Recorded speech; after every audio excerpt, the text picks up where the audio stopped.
back, and it's football time. AFC Championship game. How could it be the man? You the man. Obviously, Baltimore Ravens, the number 1 seed, the 3.5-point favorite. Patrick Mahomes in Kansas City coming into town. And here's what's funny. It's very rare in sports when you have a transcendent type player. Michael Jordan, of course, Kobe Bryant, LeBron James in basketball. In the NFL, it's fewer and farther between.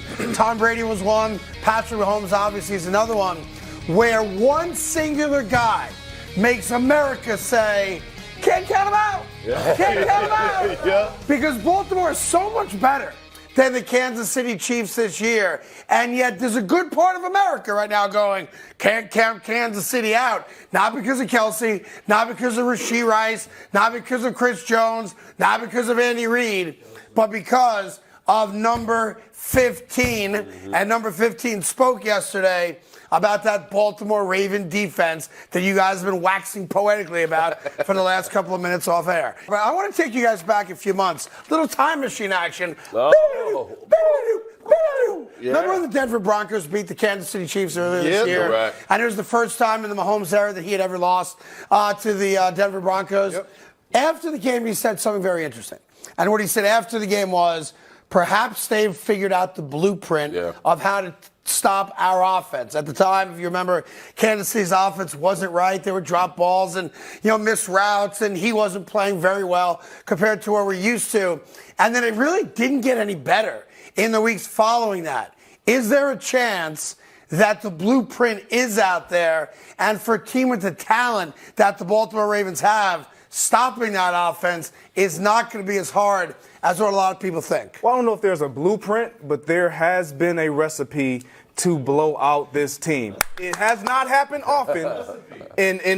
Under Patrick Mahomes, it's only happened 4 times, but there is a little recipe, and this is what it looks like.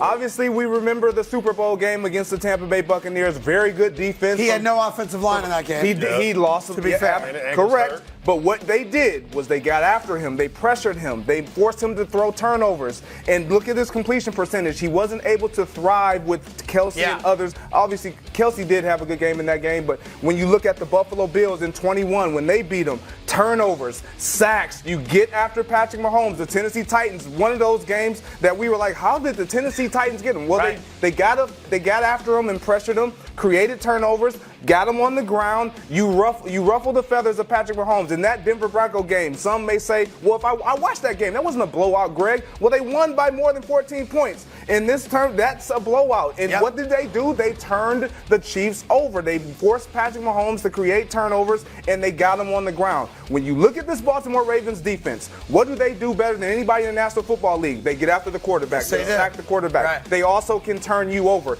They have the personnel to execute this recipe and this formula for success and potentially blowing out the Kansas City. Yeah, Patrick Mahomes is going to be creative. He can extend plays. But the Baltimore Ravens have a quarterback that can do the same thing, and they see him every day in practice. Right? So they ain't tripping over Patrick Mahomes. But to Greg's point, you got to get home. When you blitz, you got to be able to make plays. You got to tackle. And what Baltimore does really well, they disguise, man. They'll show you 3 and send 2. They'll show you 2 and send 3. And they're always it's relentless pressure. So when you talk about tempo, it's really forcing him to get to the checkdowns, not have the big explosive plays. Against Buffalo, he had those big 8 chunks that pretty much carried them to that W. So the Baltimore Ravens defense is a different ball of wax than the Buffalo Bills defense. Right. You give the Bills credit, frankly, considering how banged up they were, that game was even close. The fact that they had a chance late to maybe even win the game says a lot about the Bills' kind of fortitude in trying to win the game. But I'm telling you, the more I think about it, if not for number 15, this game's a wrap. That's exactly what I want to get to, because we've been breaking down this game for weeks, right? Taking everything in and listening to it, and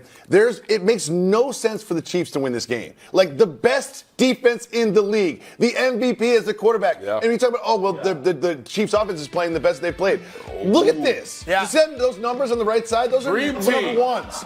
Number ones, and those on the left side, those are important stats. There's no chance that the Ravens should lose this game.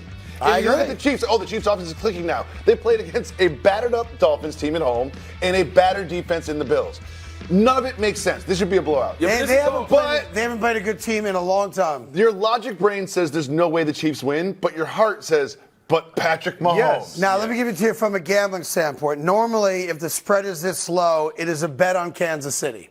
That's how handicappers view this, because everything you just said, you have the number one defense in every meaningful stat across the board. You've got a team that has not played a lot of tough opponents, to be fair. You're going into the number one seed and obviously all the intangibles and the tangibles. So a lot of people are saying it's obvious, Baltimore in a runaway. The gambling experts out there are going to tell you this is a heavy bet on Kansas City. But I think it's an emotional thing. I think you have a huge betting public in Kansas City that will always bet, kind of like the Dallas Cowboy fan, is always going to bet on the Dallas Cowboys. This spread has not moved half a point. Now, there'll be some late action that comes in. It either goes to 4 or it goes to 3, obviously. My gut tells me it's going to go to 3 because Kansas City money is going to come in very late, try to take advantage of the extra half a point. But I got to tell you, if you take gambling out of it, and I just look at these two teams and who Baltimore has played and how they got there, and who Kansas City has played and how they got there, I mean, Baltimore wins this game by 3 touchdowns. It shouldn't be close. It should not be close. Right.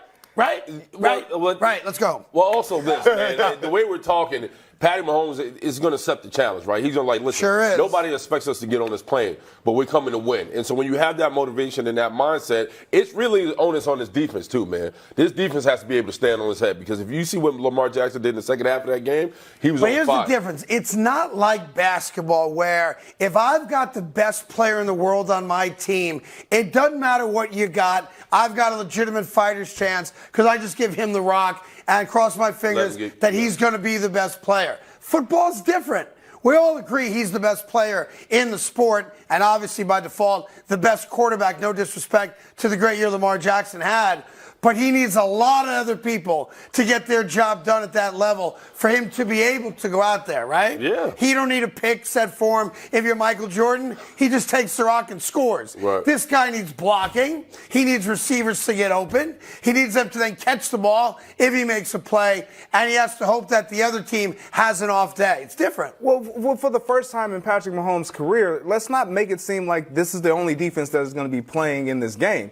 The Kansas City Chiefs have a really good defense. Good point. They have Solid. the second best defense. When you put all those stats up, you can line up Kansas City right behind them because they're second in sacks. They're second in points allowed per game. All these things that Patrick Mahomes is fully aware of where he second to the Baltimore Ravens, right? But my point is, like, Kansas City Chiefs are going in with who we would say not the MVP this year, but overall the better quarterback. Where we're like, well, you give him the second best defense, the best defense that he's ever had. You have to give him a chance. And we do, and that's called respect. He gets the respect very few quarterbacks get. Hey there, thank you so much for watching The Carton Show. You can subscribe right here to get all the latest bits and segments from the show. And by the way, while you're at it, we have a lot of great shows on FS1, so check them out too.